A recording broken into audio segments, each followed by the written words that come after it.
हर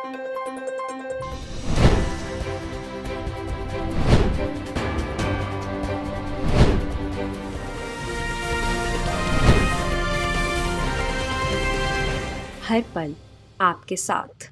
नमस्कार, आप देख रहे हैं हर पल न्यूज और मैं हूं आपके साथ माधुरी तिवारी। खबरों की शुरुआत करेंगे, लेकिन उससे पहले नजर डालेंगे अब तक की सुर्खियों पर। हिमाचल को पीएम मोदी की सौगात, 11,000 करोड़ का दिया तोहफा, पनबिजली परियोजनाओं का उद्घाटन। पंजाब चुनाव को लेकर अमित शाह के घर अहम बैठक, सुखदेव सिंह ढींढसा बैठक में मौजूद, चुनाव में आगे की रणनीति पर चर्चा। आज से दिल्ली में नाइट कर्फ्यू, रात 11 बजे से सुबह 5 बजे तक रहेगा कर्फ्यू। कोरोना के बढ़ते मामलों के चलते दिल्ली सरकार ने लिया फैसला। देश भर में ओमिक्रॉन के 578 केस आए सामने। दिल्ली महाराष्ट्र में सबसे ज्यादा मामले, 24 घंटे में कोरोना के 6,531 नए केस मिले। प्रधानमंत्री नरेंद्र मोदी 28 दिसंबर को कानपुर मेट्रो रेल परियोजना के पूर्ण खंड और बिना पनकी मल्टी प्रोडक्ट पाइपलाइन परियोजना का उद्घाटन करने के लिए कानपुर का दौरा करेंगे। इस बात की जानकारी पीएमओ ने दी। इस दौरान पीएम मोदी आईआईटी कानपुर के 54वें दीक्षांत समारोह को भी संबोधित करेंगे। वहीं पीएमओ के एक बयान में कहा गया कि शहरी गतिशीलता में सुधार करना प्रधानमंत्री के प्रमुख फोकस क्षेत्रों में से एक रहा है। कानपुर मेट्रो रेल परियोजना के पूर्ण खंड का उद्घाटन इस दिशा में एक और बड़ा कदम है। ये आईआईटी कानपुर से मोती झील तक पूरा 9 किलोमीटर लंबा खंड है। बता दें कि प्रधानमंत्री कानपुर मेट्रो रेल परियोजना का निरीक्षण करेंगे और आईआईटी मेट्रो स्टेशन से गीता नगर तक मेट्रो की सवारी करेंगे। कानपुर में मेट्रो रेल परियोजना की पूरी लंबाई 32 किलोमीटर है और इसे 11,000 करोड़ रुपए से ज्यादा की लागत से बनाया जा रहा है। प्रधानमंत्री नरेंद्र मोदी 6 जनवरी को यूएई की यात्रा पर जाएंगे। दुबई एक्सपो की यात्रा और भारत यूएई मुक्त व्यापार समझौते पर हस्ताक्षर के साथ प्रधानमंत्री की ये यात्रा ऐतिहासिक होगी।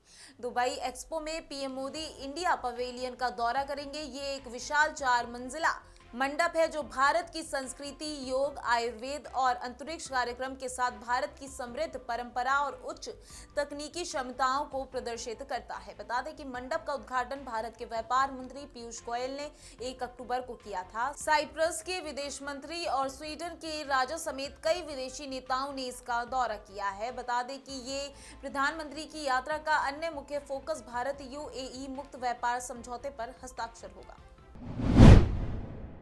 यूपी विधानसभा चुनाव को लेकर बीजेपी ने भी अपनी तैयारियां तेज कर दी हैं। इसी कड़ी में उत्तर प्रदेश के मुरादाबाद में गृह मंत्री अमित शाह 30 दिसंबर को बीजेपी की जन विश्वास यात्रा में शामिल होंगे और यहां एक बड़ी रैली को भी संबोधित करेंगे।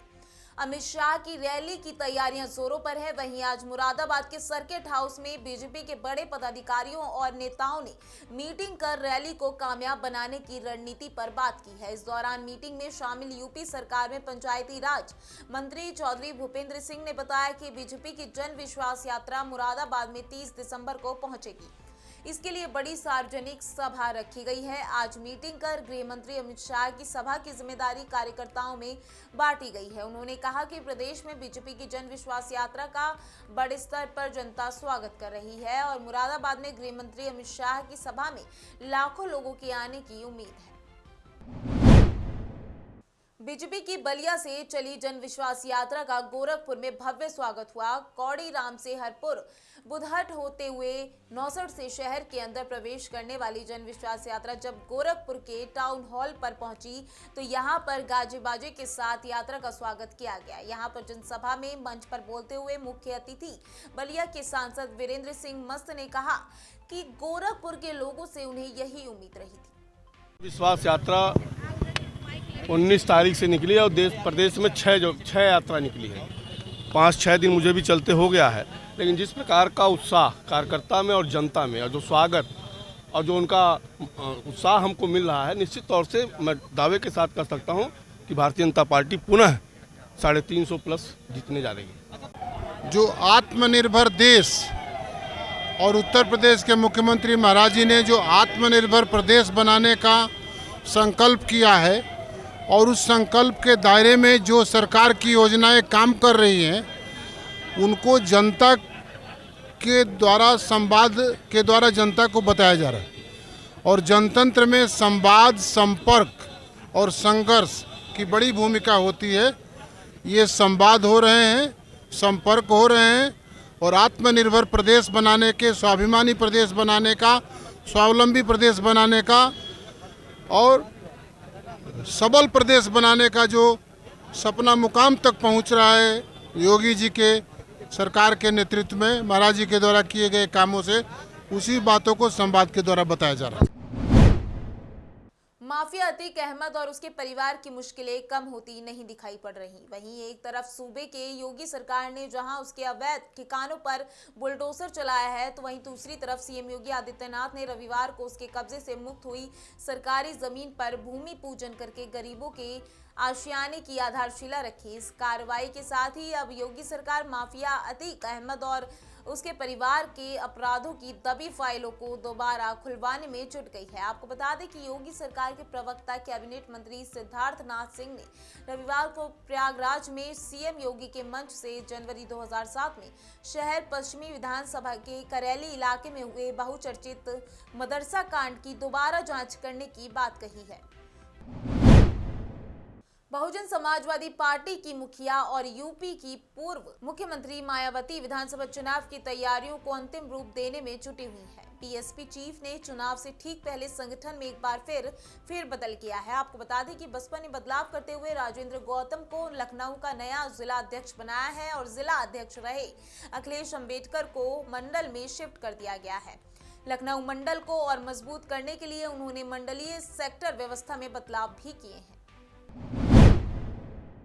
गुजरात में सुशासन सप्ताह के दौरान मुख्यमंत्री भूपेंद्र भाई पटेल की अध्यक्षता में प्रदेश अध्यक्ष सी.आर. पाटिल की मौजूदगी में सूरत नगर निगम सूडा और सूरत जिले के प्रशासन विभिन्न विकासकर्ताओं का उद्घाटन किया गया। बता दें कि इस अवसर पर केंद्रीय राज्य मंत्री कैबिनेट मंत्री मुकेश भाई पटेल मौजूद रहे। वहीं सूरत में लोकार्पण के दौरान आवास योजना का ड्रॉ किया गया। मुख्यमंत्री भूपेंद्र भाई पटेल ने बताया कि सूरत सोने की मूरत है। सूरत में मेट्रो ट्रेन से लोगों को सिटी में परिवहन को लेकर सुविधा उपलब्ध कराने का और विकास के मॉडल प्रधानमंत्री नरेंद्र मोदी के सपने को लेकर आगे चलते हैं। तेलंगाना के भद्राद्री कोठागुडेम जिले के पैसालापाडू वन क्षेत्र में आज तड़के सुरक्षा बलों के साथ गोलीबारी में 4 महिलाओं समेत कम से कम 6 माओवादी मारे गए। वहीं इलाके में तलाशी अभियान जारी है। भद्राद्री कोठागुडेम के एसपी सुनील दत्त ने बताया कि मुठभेड़ के दौरान माओवादियों को मार गिराया। बता दें कि सुरक्षा बलों को माओवादियों की सूचना मिली थी, जिसके बाद सुरक्षा बलों ने मुठभेड़ के दौरान 5-6 माओवादियों को मार गिराया। वहीं सुरक्षा बलों को मौके से भारी मात्रा में हथियार बरामद हुए। देश में पिछले 24 घंटे में कोरोना वायरस के 6,531 नए मामले सामने आए। इस दौरान 7,141 कोरोना से रिकवर हुए। वहीं कोरोना वायरस के खतरनाक ओमिक्रॉन वेरिएंट से संक्रमित मरीजों की संख्या 578 हो गई। बता दें कि देश में कोरोना के एक्टिव मामलों की संख्या 75,841 है और इस तरह रिकवरी रेट बढ़कर 98.40% हो गया है। ओमिक्रॉन वेरिएंट के सबसे ज्यादा मामले राजधानी दिल्ली में सामने आए हैं, जहां पर ओमिक्रॉन संक्रमितों की संख्या 142 तक पहुंच गई है। वहीं केरल में ओमिक्रॉन वेरिएंट से 19 और लोगों के संक्रमित होने के बाद राज्य में नए वेरिएंट से संक्रमित मरीजों की संख्या 57 के पार पहुंच गई है। बता दें कि सबसे ज्यादा मामले महाराष्ट्र और दिल्ली में हैं। उत्तर प्रदेश की सत्ता में बीजेपी की दोबारा वापसी में सबसे बड़ी बाधा ब्राह्मण वोटों की नाराजगी मानी जा रही है। इसे दूर करने के लिए अब लखनऊ से नहीं बल्कि दिल्ली दरबार से कवायद शुरू की गई है। यूपी बीजेपी के प्रभारी और केंद्रीय मंत्री धर्मेंद्र प्रधान के दिल्ली आवास पर रविवार को आगामी चुनाव को लेकर ब्राह्मण नेता के साथ बैठक की गई, तो वहीं आज बीजेपी अध्यक्ष जेपी नड्डा के साथ सभी नेता मुलाकात करेंगे। इस दौरान 2022 के चुनाव में ब्राह्मण समाज की नाराजगी को दूर करने के लिए बनाई गई रणनीति पर चर्चा होगी। बता दें कि यूपी चुनाव से पहले बीजेपी अपने सभी सियासी समीकरणों को सेट कर लेना चाहती है। केंद्रीय मंत्री धर्मेंद्र प्रधान के दिल्ली आवास पर यूपी के ब्राह्मण नेताओं की बैठक रविवार को बैठक की गई। आगरा में रविवार देर रात आरएसएस कार्यालय पर समुदाय विशेष के युवकों ने हमला कर दिया था। इसमें 6 कार्यकर्ता घायल हो गए थे। इस मामले में देर रात को 60 अज्ञात पर केस दर्ज कर लिया गया। एसएसपी ने कहा कि आरोपियों पर गैंगस्टर और एनएसए की धाराएं भी लगाई जाएंगी। पूरा मामला लोहा मंडी क्षेत्र का है। आलमगंज चौकी के मोती महल क्षेत्र में आरएसएस की सेवा भारती को डॉक्टर हेड ग्रोवर अध्ययन केंद्र कार्यालय है। यहाँ पर 15 के करीब कार्यकर्ता रहते हैं। बीजेपी नेताओं का आरोप है कि काफी समय से कार्यालय के बाहर राधा कृष्ण मंदिर के आगे समुदाय विशेष के लोग रोजाना शराब पीकर हंगामा करते हैं। रविवार को भी कार्यालय और मंदिर के बाहर शराब और मांस का सेवन और गाली गलौज कर रहे थे। उत्तर प्रदेश के कानपुर में परफ्यूम कारोबारी पीयूष जैन को गिरफ्तार किया गया और शुक्रवार तड़के उसे हिरासत में ले लिया गया। जानकारी के मुताबिक जैन को जीएसटी कार्यालय में रखा गया और आज उन्हें कोर्ट में पेश किया गया है। बताया जा रहा है कि अहमदाबाद के जीएसटी इंटेलिजेंस महानिदेशालय की टीम की जांच में रविवार रात तक करीब 104 घंटे पूरे हो चुके हैं और उसके दोनों बेटे भी हिरासत में हैं। वहीं कहा जा रहा है कि केंद्रीय अप्रत्यक्ष कर और सीमा शुल्क बोर्ड के इतिहास में इस सबसे बड़ी नकदी जब्ती है। ये आंकड़ा और भी बढ़ सकता है क्योंकि आशंका है कि तहखाने में भी पैसा छिपा कर रखा गया है। इसके लिए जीएसटी टीम भारतीय एएसआई की टीम की मदद से खुदाई करेगी। बता दें कि पीयूष जैन के कानपुर और कन्नौज के ठिकानों में अब तक जीएसटी टीम को 280 करोड़ रुपए की नकदी मिली है। इसके साथ ही सोना चांदी भी वहां पर भारी मात्रा में मिला है। देश की राजधानी दिल्ली में कोरोना के नए वेरिएंट ओमिक्रॉन के तेजी से बढ़ते मामलों के बीच दिल्ली सरकार नाइट कर्फ्यू लगाने की तैयारी कर रही है, जहां आज रात 11 बजे से सुबह 5 बजे के बीच राजधानी बंद रहेगी। हालांकि दिल्ली सरकार ने ये फैसला येलो अलर्ट में जाने से पहले ही एहतियातन तौर पर उठा लिया है। यदि लगातार आज भी कोरोना के संक्रमण दर 0.50% रहती है तो दिल्ली मेट्रो 50% की क्षमता पर चलने के साथ मार्केट में ऑड इवन फॉर्मूला लागू होगा, जबकि दूसरी कई पाबंदियों भी लगाई जाएंगी। दरअसल देश में कोरोना की संभावित तीसरी लहर से डीडीएमए ने जीआरएपी को मंजूरी दे रखी है। ऐसे में ग्रेप के तहत अलग अलग तरह की पाबंदियां कोरोना के संक्रमण दर, एक्टिव मरीजों और हॉस्पिटल में एडमिट मरीजों की संख्या के आधार पर तय की गई है। कोरोना वायरस के नए वेरिएंट ओमिक्रॉन के मामले देश में तेजी से बढ़ रहे हैं। 19 राज्यों में पैर पसार चुके ओमिक्रॉन के अब तक कुल 578 मामले देश भर में सामने आए हैं। राष्ट्रीय राजधानी दिल्ली में ही एक दिन में 63 नए मामले दर्ज किए गए हैं। दिल्ली और महाराष्ट्र ओमिक्रॉन से सर्वाधिक प्रभावित है। 151 मरीज ओमिक्रॉन संक्रमण से मुक्त हो चुके हैं। बता दें कि सबसे ज्यादा केस दिल्ली में 142 और दूसरे नंबर पर महाराष्ट्र में 141 है। कोरोना के तेजी से बढ़ते मामलों के मद्देनजर दिल्ली में आज से नाइट कर्फ्यू लगाया गया है। रात्रि कर्फ्यू रात के 11 बजे से लेकर सुबह 5 बजे तक लागू रहेगा। अगले आदेश तक नाइट कर्फ्यू लागू रहेगा। दिल्ली के अलावा महाराष्ट्र, उत्तर प्रदेश, मध्य प्रदेश समेत अन्य राज्यों में भी नाइट कर्फ्यू सहित कई प्रतिबंध लगाए गए हैं। प्रधानमंत्री नरेंद्र मोदी बीते दिन देश को संबोधित करते हुए 15 से 18 साल के बच्चों की टीकाकरण की घोषणा कर चुके हैं। साथ ही पीएम मोदी ने बुजुर्गों समेत फ्रंट लाइन वर्कर्स को बूस्टर डोज देने का भी ऐलान किया है। बता दें कि 60 साल से ज्यादा के लोग जो दूसरी गंभीर बीमारियों से जूझ रहे हैं वो बूस्टर डोज ले सकते हैं। कोविन के प्रमुख और नेशनल हेल्थ अथॉरिटी के सीईओ डॉक्टर आरएस शर्मा ने बताया कि 60 साल से ज्यादा लोगों को बूस्टर डोज के लिए मॉर्बिडिटी सर्टिफिकेट दिखाना होगा। उन्होंने बताया कि टीकाकरण की बाकी प्रक्रिया पहले जैसे ही रहेगी, उसमें कुछ बदलाव नहीं होगा। वहीं ज्यादा जानकारी के लिए कोविन ऐप का इस्तेमाल किया जा सकता है। डॉक्टर ने कहा कि जिन 60 साल के लोगों को दोनों डोज लग चुकी हैं वो कॉमॉर्बिडिटी सर्टिफिकेट ले जाकर तीसरी डोज यानी कि बूस्टर डोज लगवा सकते हैं। अयोध्या जनपद की सुरक्षित सीट मिल्कीपुर विधानसभा क्षेत्र में बीएसपी के राष्ट्रीय महासचिव सतीश मिश्रा ने चुनावी रैली की है। रैली के दौरान अयोध्या मंडल की 3 सीटों पर उम्मीदवार की घोषणा भी की गई है। सुल्तानपुर की लभुआ से उदराज वर्मा, पंकज अमेठी से रागनी तिवारी और सुल्तानपुर शहर से डॉक्टर डीएस मिश्रा बीएसपी के उम्मीदवार होंगे। मिल्कीपुर विधानसभा के सर्वोदय इंटर कॉलेज में चुनावी रैली के दौरान सतीश मिश्रा ने भगवान राम को छोड़कर सीता पर सियासत शुरू कर दी है। उन्होंने कहा है कि बीजेपी वाले राम के नाम पर वोट तो मांगते हैं लेकिन सीता को भूल जाते हैं। ये लोग तो पता नहीं क्यों सीता का नाम नहीं लेते हैं। आप लोग यहाँ अयोध्या वासी हैं, आप तो जानते हैं। आप इनको जब सुनते हैं, भारतीय जनता पार्टी के लोगों को, जब ये भगवान राम के नाम पे वोट मांगने का काम करते हैं तो ये राम का नाम तो लेते हैं लेकिन सीता का नाम कभी नहीं लेते हैं। और क्यों नहीं लेते हैं ये उनसे हमने कई बार पूछा, कई बार प्रश्न किया, कभी जवाब नहीं देते हैं। और जबकि ये जानते हैं, पूरा विश्व जानता है, सभी जानते हैं, जो धर्म पे आस्था रखते हैं वो सब जानते हैं कि बिना सीता के भगवान राम अकेले कुछ नहीं है। राम बिन सीता नहीं हो सकते, जैसे कि राधा बिन कृष्ण नहीं हो सकते, ऐसे राम बिन सीता नहीं, पार्वती बिन जैसे कि शिव जी नहीं हो सकते। लेकिन ये महिलाओं के बारे में इनकी कुछ सोच अलग है।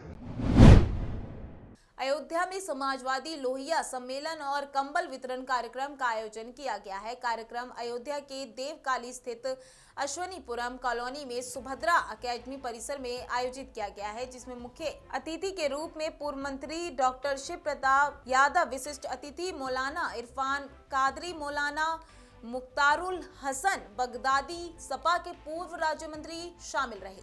कार्यक्रम के आयोजक सपा के यूथ ब्रिगेड राष्ट्रीय सचिव विजय नारायण यादव, नगर निगम पार्षद जगत नारायण यादव के नेतृत्व में कंबल वितरण का कार्यक्रम संपन्न हुआ। करीब 300 लोगों को कंबल वितरण के साथ मास्क, सैनिटाइजर भी किए गए। इस कार्यक्रम में समाजवादी पार्टी के पार्षद और कार्यकर्ता मौजूद रहे। इस दौरान आयोजक जगत नारायण ने कहा कि निरंतर 8 वर्षों से कंबल वितरण का कार्यक्रम चल रहा है।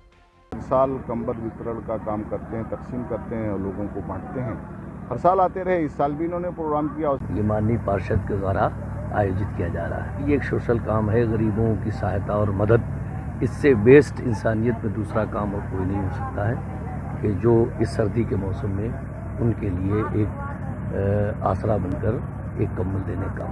मैं हर वर्ष कंबल वितरण कार्यक्रम करता हूँ। ये हमारा समाजवादी लोहिया सम्मेलन कंबल वितरण कार्यक्रम है और ये निरंतर 8 वर्षों से चला आ रहा है। इसमें 300 लगभग कंबल हमने वितरित किया है, उसका निश्चय किया है। और कोविड को देखते हुए हमने मास्क और सैनिटाइजर भी डिस्ट्रीब्यूट करने का किया है। सामाजिक कार्यों में अग्रणी भूमिका निभाने वाला श्री श्याम बहादुर सेवा मंडल लोगों के स्वास्थ्य और नेत्र ज्योति को लेकर भी अग्रणी रहा है। यही वजह है कि पिछले 15 सालों से मंडल की ओर से चलाई जा रही विशेष मुहिम के तहत फिर रेवाड़ी के तकिया सराय में निःशुल्क आंखों का ऑपरेशन और जांच शिविर का आयोजन किया गया। शिविर का शुभारंभ बाबा श्याम के समक्ष दीप प्रज्वलित कर किया गया है। शिविर के दौरान निजी अस्पताल के चिकित्सकों ने करीब 3,500 लोगों की आंखों की जांच की है। उन्हें मुफ्त दवाइयां भी वितरित की हैं। इतना ही नहीं, जिन लोगों की नेत्र ज्योति कमजोर हो चली थी और उन्हें ऑपरेशन की दरकार थी, उनके लिए ऑपरेशन की व्यवस्था भी की गई है। ये 16 साल से चल रहा है जी। 1 साल कोरोना के लिए नहीं लग पाया था और 15वां कैंप है हमारा ये संस्था का। ये बहुत बड़ा मतलब शिविर लगा हुआ है, मेगा आयोजन कह सकते हैं इसे। जैसे कि आप देख रहे होंगे काफ़ी मरीज हैं, 2,500-3 हज़ार मरीजों का रजिस्ट्रेशन हो चुका है। तो 2,500-3 हज़ार मरीज आते हैं दिखाने के लिए। इसमें हर तरह के रोगी आ रहे हैं, मोतियाबिंद के, एलर्जी के, आंखों में खुश्की जिसको हो जाती है, हर तरह के मरीज आ रहे हैं। तो अगर लोगों को दवा की सुविधा उपलब्ध है, ऑपरेशन की सुविधा उपलब्ध है, चश्मों की सुविधा उपलब्ध है, तो एक तरह से बहुत बड़ा मेगा कैंप का आयोजन किया गया है। बीजेपी के वरिष्ठ नेता और हरको बैंक के चेयरमैन डॉक्टर अरविंद यादव ने बीजेपी जिला कार्यालय में अपना जन्मदिन मनाकर अपनी राजनीतिक हैसियत का जमकर एहसास कराया। जन्मदिन के इस कार्यक्रम में रेवाड़ी जिला के नहीं, प्रदेश के दूसरे जिले से भी संख्या में पार्टी के नेता और कार्यकर्ता पहुंचे, जिन्होंने अलग अलग ढंग से डॉक्टर अरविंद यादव को जन्मदिन की बधाई दी और शुभकामनाएं भी दी। इस दौरान डॉक्टर अरविंद यादव ने सभी का आभार व्यक्त किया। राज्यों में होने जा रहे विधानसभा चुनाव के सवाल पर डॉक्टर अरविंद यादव ने कहा कि चंडीगढ़ नगर निगम चुनाव के परिणाम को बहुत दूर तक जाने वाले हैं और 5 राज्यों में होने वाले विधानसभा चुनाव में बीजेपी भारी मतों से विजय हासिल कर जीत का परचम फहराएगी। 5 राज्यों में जो चुनाव होने वाले हैं वहाँ परिणाम हमारे पक्ष में निश्चित तौर पे आने वाला है। कल परिणाम हमारे नगर निगम में था, मैं चंडीगढ़ में, वहाँ के परिणाम भी सुखद होने वाले हैं और वो जो परिणाम कल आने वाले हैं वो दूर तक उसकी गूंज जाने वाली है। और सबके अंदर, चाहे उत्तर प्रदेश हो, चाहे उत्तराखंड हो, चाहे पंजाब हो, चाहे गोवा हो, मतलब ये 4-5 जो स्टेट में हैं, हम लोग भारी बहुमत से वहाँ जीतने वाले हैं।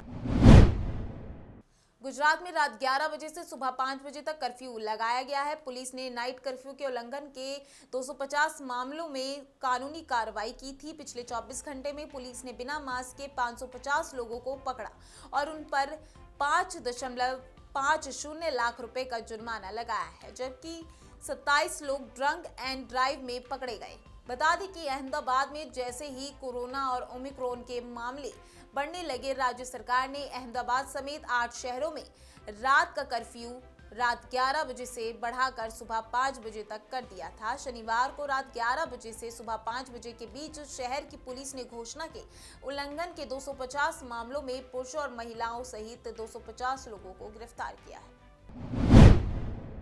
हरियाणा के अंबाला दिल्ली हाईवे पर सोमवार सुबह एक भीषण सड़क हादसे में 5 लोगों की दर्दनाक मौत हो गई। मिली जानकारी के अनुसार कटरा से दिल्ली की ओर जा रही 3 टूरिस्ट डीलक्स बसें आपस में टकरा गईं। इस हादसे में 5 लोगों की मौके पर ही मौत हो गई, जबकि 19 लोग गंभीर रूप से घायल हो गए। वहीं 10 घायलों को जिले के सरकारी हॉस्पिटल में एडमिट कराया गया, जहां उनका इलाज जारी है। वहीं एक्सीडेंट की जानकारी मिलने पर पुलिस मौके पर पहुंची और शवों को बाहर निकालने लगी। बता दें कि यह हादसा हीलिंग टच अस्पताल के पास हुआ है। प्रदेश में कोरोना के नए वेरिएंट ओमिक्रॉन की एंट्री हो गई है। आपको बता दें कि इंदौर में विदेश से लौटे 9 लोगों में नया वेरिएंट पाया गया है। इसके बावजूद प्रदेश और केंद्र सरकार जीनोम सीक्वेंसिंग को लेकर गंभीर नहीं है। वहीं प्रदेश के 4 बड़े शहरों से ही पिछले 2 महीने में 235 सैंपल रिपोर्ट पेंडिंग है। बता दें कि यहां से 259 सैंपल भेजे गए थे, जिनमें से 27 की रिपोर्ट ही मिली है, जिनमें 9 में ओमिक्रॉन पाया गया है। ऐसे में सवाल है कि ओमिक्रॉन के संक्रमण को सरकार कैसे रोकेगी। मध्य प्रदेश में ओमिक्रॉन के मामले मिलने के बाद चिंता बढ़ गई है। पिछले 24 घंटे में 30 पॉजिटिव मिले हैं। इसमें सबसे ज्यादा इंदौर में 14, भोपाल में 10, उज्जैन और धार में 2, नरसिंहपुर और खरगोन में 1 ओमिक्रॉन के मरीज सामने आए हैं। इंदौर और भोपाल के बाद प्रदेश की बॉर्डर से लगे जिले में लगातार मरीज मिल रहे हैं। महाराष्ट्र की सीमा से लगे खरगोन में पिछले 5 दिनों में 6 संक्रमित मिल चुके हैं। इसके साथ ही बैतूल, बालाघाट, खंडवा में लगातार मरीज मिल रहे हैं। आपको बता दें कि अब प्रदेश में 26 दिनों में 541 संक्रमित मिल चुके हैं। इनमें सबसे ज्यादा इंदौर में 220 और भोपाल में 197 शामिल हैं। भोपाल में अभी 76 एक्टिव केस हैं। इनमें 54 होम आइसोलेशन में और 22 अस्पताल में भर्ती हैं। इस खास बुलेटिन में आज के लिए बस इतना ही। देखते रहिए हर्पल न्यूज। नमस्कार।